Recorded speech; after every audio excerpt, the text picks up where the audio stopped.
Everyone wants the latest photographs of Prince Andrew. It's only a few days ago that he announced that he was stepping back from his public duties. What if everything you believed about your royal destiny turned out to be a lie? Behind the palace gates, a secret has been simmering, one that could upend centuries of tradition. Princess Beatrice and Eugenie have opened up about their upbringings in a rare podcast interview. What did the royals have to say? When a single rumor begins to spread like wildfire, Princess Beatrice is thrust into a quiet storm of hidden truths, buried loyalties, and life-altering revelations. What did she uncover that made her walk away from the life she was born to lead?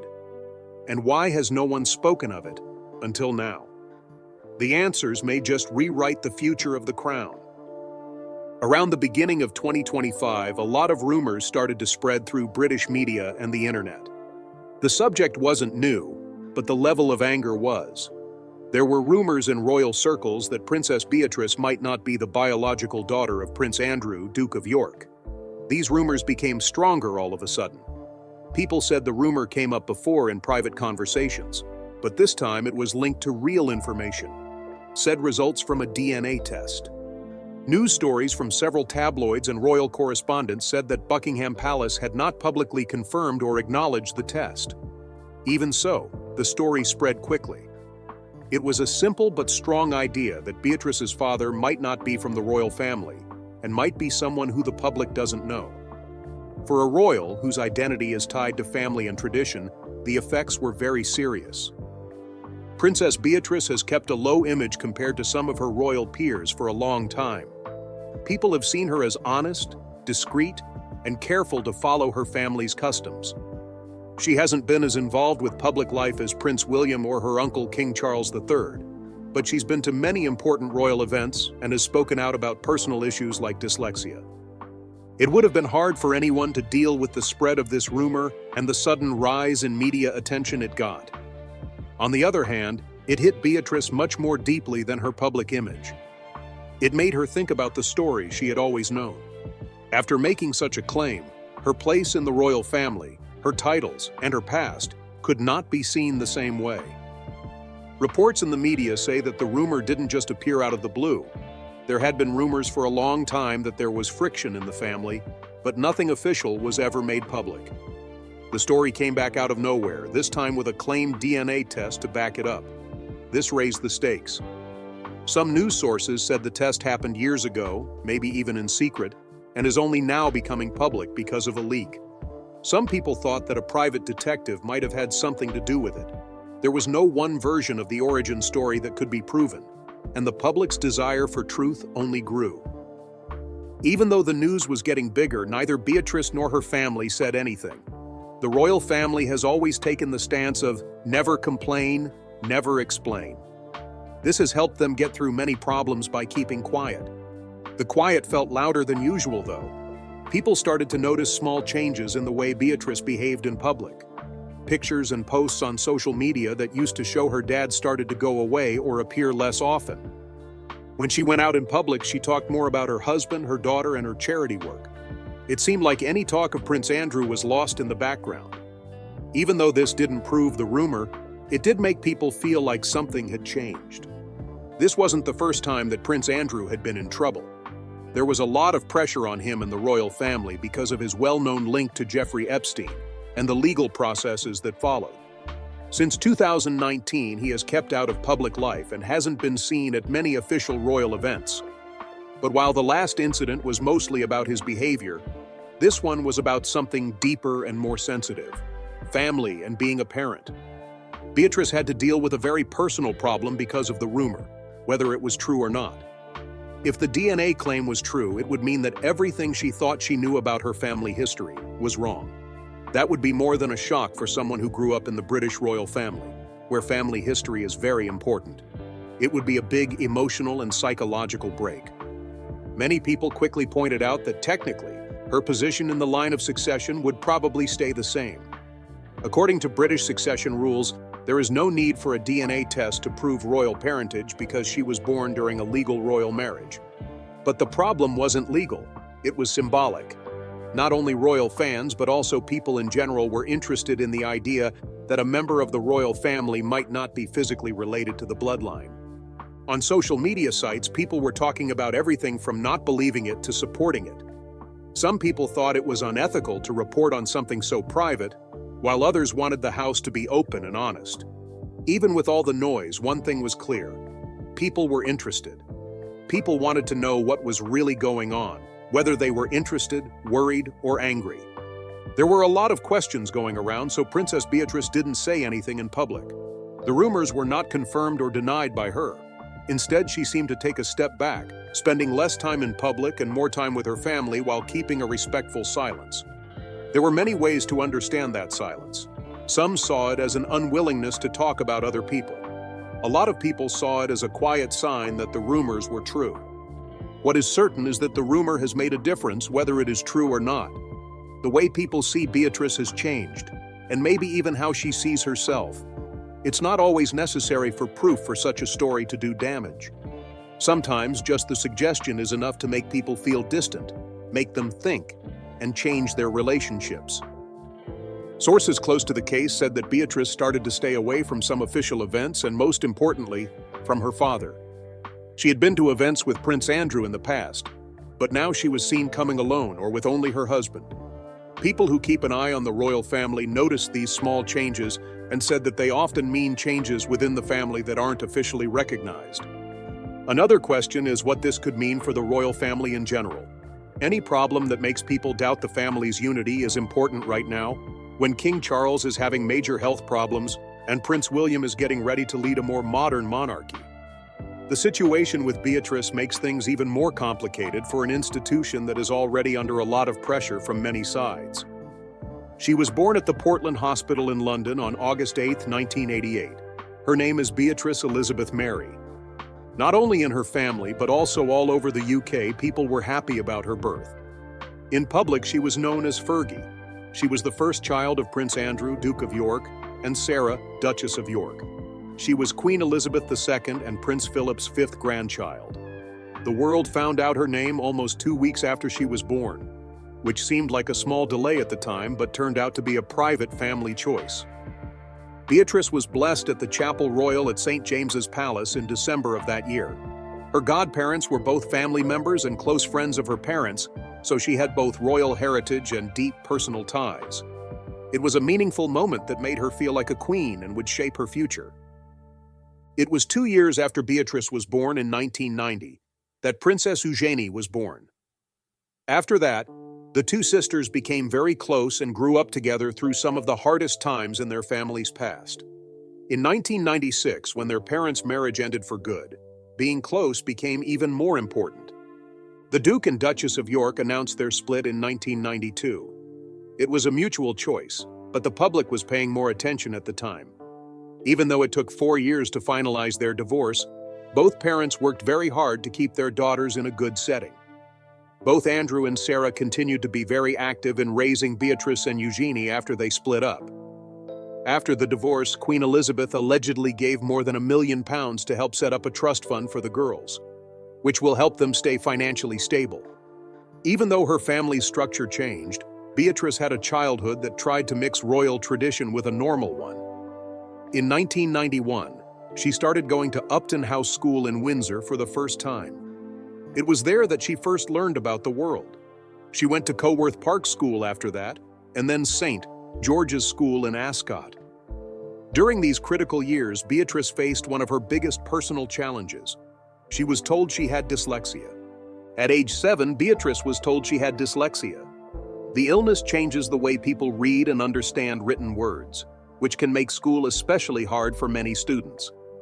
Beatrice's illness didn't make her who she was, but it did change how she learned. In later years, she has been open about it and said that she had to work harder and go in a different direction in school. Because Beatrice has dyslexia, she put off her GCSE exams for a year. This gave her time to study and give her more trust in her skills. According to her, this time helped her figure out how she learns best and gave her the chance to grow without having to rush to meet a standard academic deadline. While she was at St. George's School, Beatrice slowly improved her grades. She had more confidence and felt more stable in her schooling by the time she got her A-levels. She did well in school, getting an A in drama, a B in history, and a B in film studies. These results showed that she was doing well in school and also becoming more interested in history, acting, and stories, all of which would show up in her later work. When Beatrice was in her last year of school, she was elected head girl, which showed how much her teachers and co-workers respected her. She was a leader in the school choir and did many activities outside of school. This showed that she was creative, focused on school, and able to handle these things. At Windsor Castle, there was a masked ball to celebrate her 18th birthday. The party was both a personal milestone and a public sign that she was now an adult. Around the same time, Nikolai von Bismarck, a photographer, took an official picture of the person. It showed Beatrice at a turning point. She was no longer a child in the royal glare, but a young woman getting ready to go out on her own. Beatrice started going to school at Goldsmiths University of London in 2008. She decided to study history and the history of ideas because it helped her think more critically and learn more about how things are changing around the world. The course took 3 years and she finished with a 2:1 degree in 2011. This was a great accomplishment that showed how dedicated she was to learning, even after dyslexia set her back at first. Beatrice saw what life was like outside of the court walls when she went to college. Like many other students, she became more independent and began to freely explore her own hobbies. The media didn't pay much attention to her time at Goldsmiths, but people who knew her well say it was a big part of how she found her voice and her way. Beatrice didn't start her royal tasks right away after she graduated. She instead focused on getting work experience in the real world. She got a job as a sales assistant at Selfridges in the summer of 2008, before she even graduated from college. Like most retail jobs, it was a sign for her that she wanted to learn more about daily work and connect with customers in a more real way. Soon after, she also worked for a while at the Foreign Office, but she didn't get paid for it. She thought about a number of possible careers, one of which was working in the media. At that time, news reports said she wanted to work for the Financial Times, especially in digital media and online sites. In 2009, Beatrice had a small part in the movie The Young Victoria, which was about her grandmother Queen Victoria, but she didn't say anything. She was the first member of the royal family to appear in a non-documentary film, even though it was only for a short time. It wasn't the start of her job as a movie star. It was more of a moment that showed how interested she was in history and telling stories from a modern point of view. When she became a paid intern at Sony Pictures, it was one of the most important steps in her early career. She spent time learning how the entertainment business works on the inside and getting better at communication, project management, and media planning. But her time at Sony ended in 2014, after the company's well-known hacking incident. After the scandal, Beatrice decided to step down. It was a tough choice, but it was seen as a classy and professional thing to do. Not long after that, in 2015, Beatrice moved to New York City, which was a big step in the next part of her life. This was a move away from royal life and toward making a name for oneself as a worker. She took on new challenges like getting a full-time job and figuring out how to balance her royal background with a private business. By 2017, she worked under the name Beatrice York and split her time between London and New York. The most important job she's had so far was at Paternity, a software business that focuses on artificial intelligence. She worked as vice president of partnerships and strategy there, where she worked on projects in markets around the world and pushed for more women in top positions. Beatrice went to a charity event at the National Portrait Gallery in London in March 2019. The cameras picked up on the man walking next to her right away because it was a big deal. Edoardo Mappelli Mozzi was his real name, but friends and the media often just called him Edo. He was a successful real estate developer from a wealthy and noble family, but his name had never been in a British newspaper before. The background of Edoardo's family is different from that of the British royal family. In the 1972 Winter Olympics, his father, Count Alessandro Mappelli Mozzi, skied for Italy in the Alpine event. The family Mappelli Mozzi was made a count by King Victor Emmanuel III of Italy in 1913.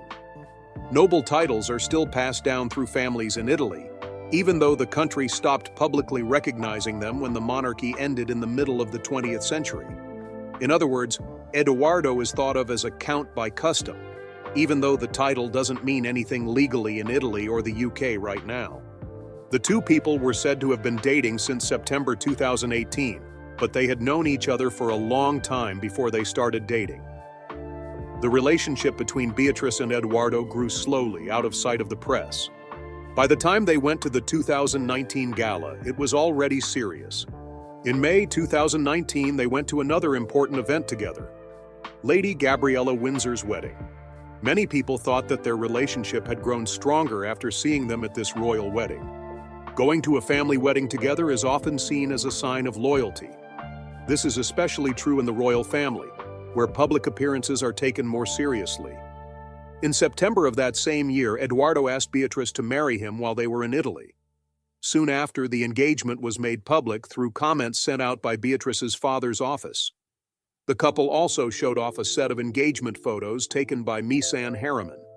Harriman later said he felt honored to be a part of such an important event for the pair.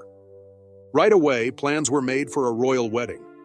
The wedding was set to happen in May 2020 at the Chapel Royal at St. James's Palace in London. There was also going to be a secret party in the gardens of Buckingham Palace. Everything was set for a happy public party until COVID-19 broke out and stopped everything. As the virus spread, the UK went through times when the whole country was locked down. First, the dinner for the wedding had to be cancelled because of health and safety concerns. After that, the wedding was put off. To be with each other, Beatrice and Eduardo had to put their plans on hold because they didn't know when or how they could move forward. They finally chose not to wait any longer. Beatrice and Eduardo got married in a small wedding on July 17, 2020, at the Royal Chapel of All Saints, which is on the grounds of Royal Lodge in Windsor. The event was very small because the government had rules about that at the time. No one knew about it ahead of time, and only a few important family members, like Queen Elizabeth II and Prince Philip, were there. Beatrice's choice of clothes was one of the most touching things about the day. Instead of getting a new dress made, she wore an old dress that Norman Hartnell had made for the Queen. The dress was slightly changed to fit Beatrice's style, but it was still the same as it was originally made. The Queen Mary fringe tiara was also on her head. Queen Elizabeth II famously wore it on her own wedding day in 1947. These choices showed how much Beatrice cared about her family's history and practices, and they also showed how quiet and thoughtful she was about royal life. One important person who wasn't in the official wedding photos was her father, Prince Andrew. He did walk her down the aisle during the wedding, but he wasn't in the pictures that were made public. At that point, he had already stopped doing public work because of the debate over his ties to Jeffrey Epstein. Many people thought that his silence from the pictures was an intentional move to keep the attention on Beatrice and Eduardo. Beatrice not only got married, but she also became a mom. From a former relationship, Eduardo had a young son named Christopher Wolfe, who he loved calling Wolfie. Reports say that Beatrice handled her new family situation with care and grace.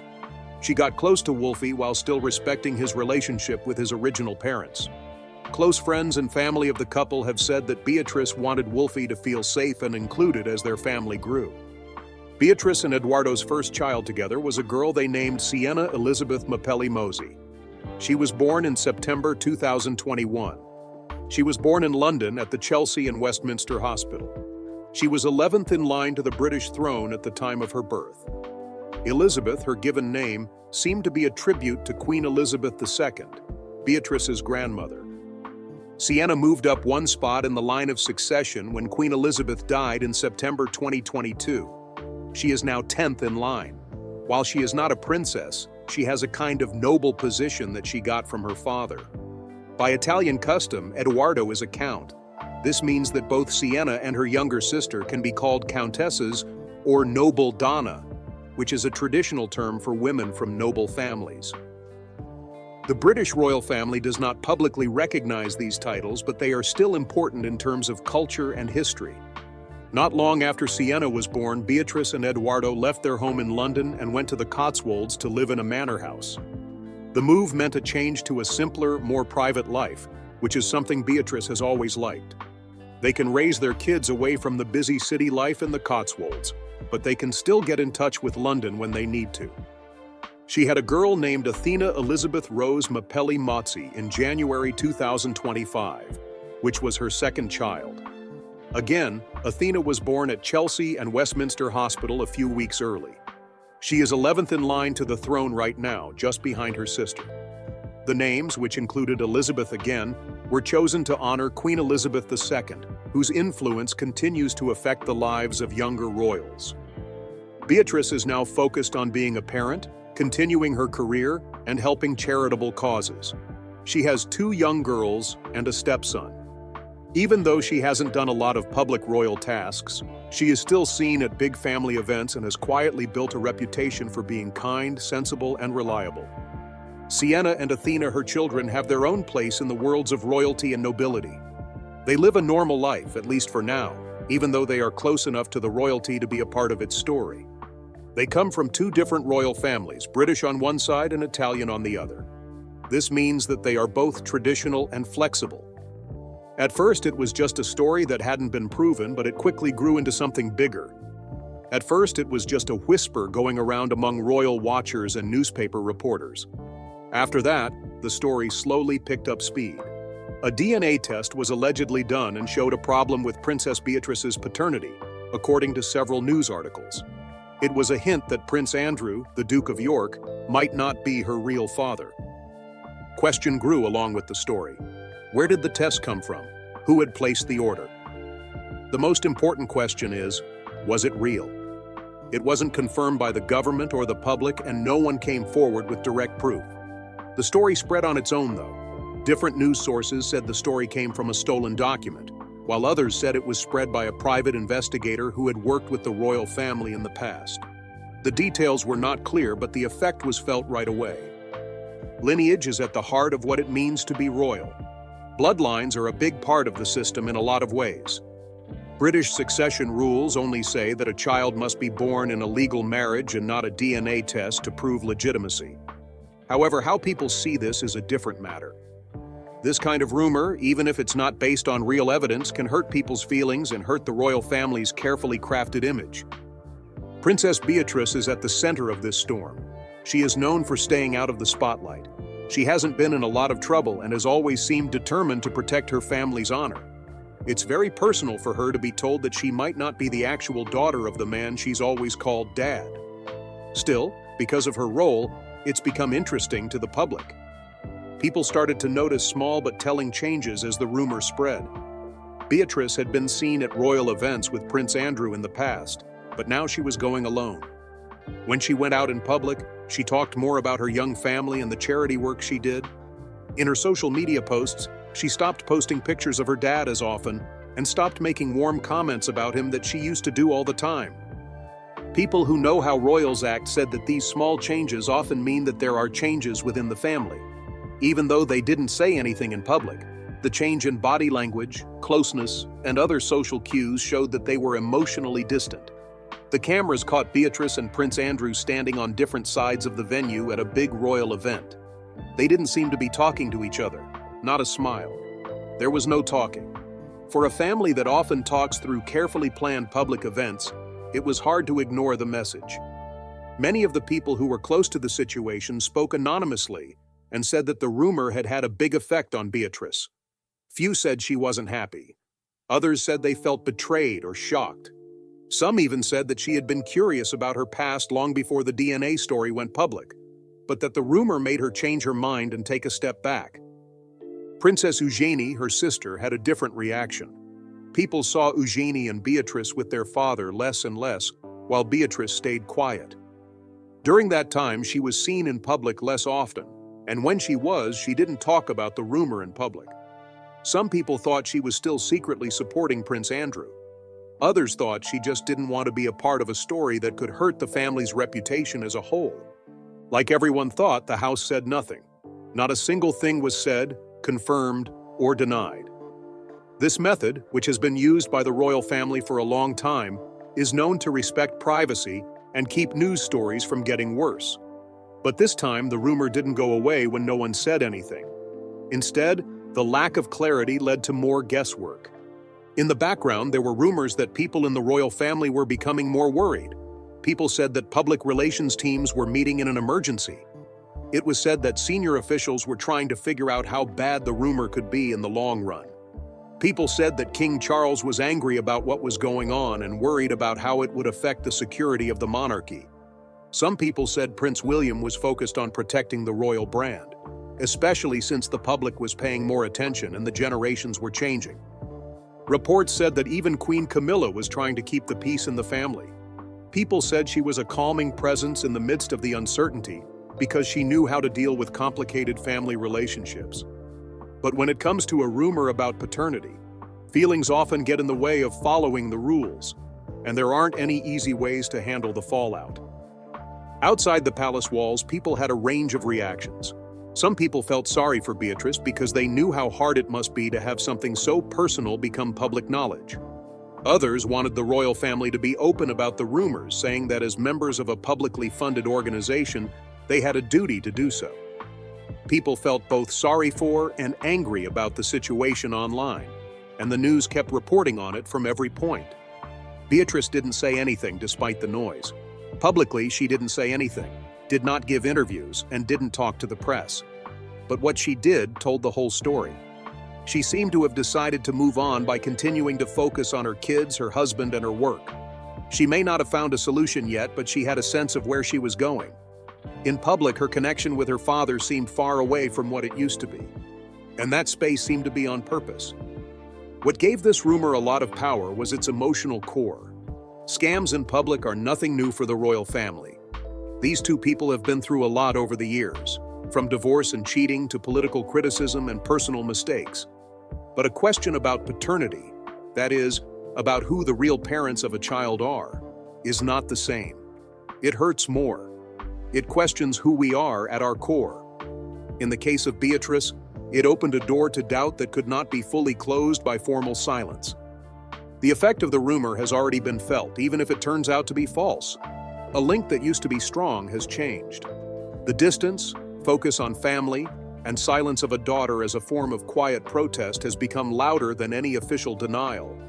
It's a warning to the royal family that private matters can spread quickly and that even the strongest institutions can't stop rumors once they start making the rounds. For now, the rumor is still just that, a rumor. There has been no solid proof given, and no reliable sources have confirmed that it is true. But the harm to feelings and ideas has already been done. Someone has asked the question. People have noticed. The silence stays inside the house walls as well. The role of less well-known royals like Princess Beatrice has grown more important as the British royal family changes. Even though she has never been in charge of the monarchy's daily public tasks, her status in the royal family has historical significance and could have future implications.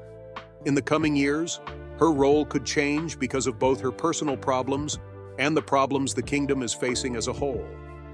Beatrice is a niece of King Charles III and a first cousin of Prince William, who is currently the heir to the throne. She is the daughter of Prince Andrew and Sarah, Duchess of York. In the past, she has played a supporting part rather than a leading one. From an official point of view, she has never been a working royal, which means she has never done work for the crown like top members do.